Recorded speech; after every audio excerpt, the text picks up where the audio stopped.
Hello, here from Mayor's Report for Monday, November 23rd, standing in front of where the future East Government Center is going to be, basically the courthouse for Alameda County. We just had a study session last Monday that looked at the design. Right now we're at the end of Hacienda. Hacienda is going to extend through Gleason, and the courthouse is going to be right behind us. I'm happy to report that the courthouse, the design of it is much better than the original design. It's short, the building is smaller. It's a little bit smaller building, particularly those that are closer to the residential side. It's gone from 3 stories to 2 stories. Again, the circulation works out a lot better. There's more parking.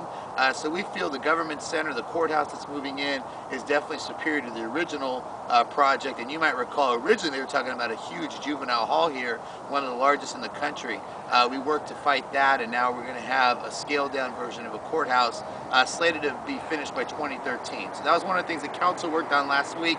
On the Planning Commission, we approved the basic concepts for the new design.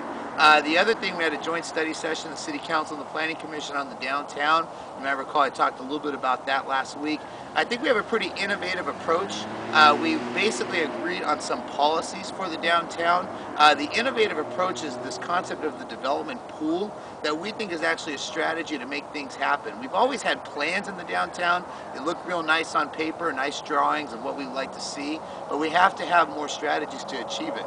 So one of the concepts we're working on is the development pool concept, where basically we're going to say within a district of the downtown, there's so much development capacity, and we will let property owners buy into the capacity, and once we're at capacity, that's it.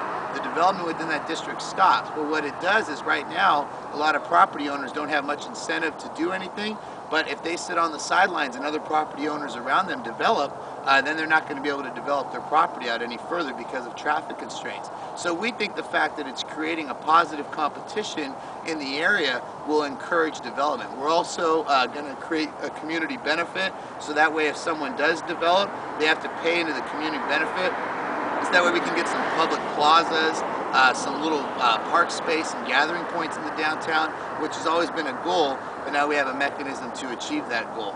And I think the other thing, by increasing some of the floor area ratio for development, some of those underutilized vacant parking spaces, huge parking areas, can be developed for some retail and some restaurants. So we're really excited about that. So those were 2 special meetings. In terms of the council meeting, we took action on a number of items.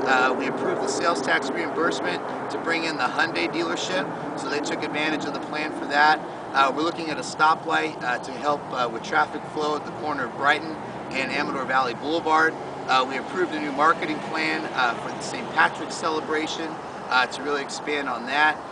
We're looking at Scarlet Court, vacating some parts of Scarlet Court that don't really work for circulation down there, that are kind of past their time frame. So those are a couple of things that we worked on at the regular council meeting. Later today I'm heading off to the groundbreaking for the new bus rapid transit project, which is basically going to increase the ability where the buses are going to actually change the lights, cue the lights. You can get on a bus anywhere in the Tri-Valley and you're not going to have stops. You're going to go straight to BART. So we think that'll do a lot to help relieve traffic on 580, because it'll make the bus system a lot more manageable for people to ride on. So again, a lot going on in the last week. I hope everyone has a happy Thanksgiving, and I'll see you next week.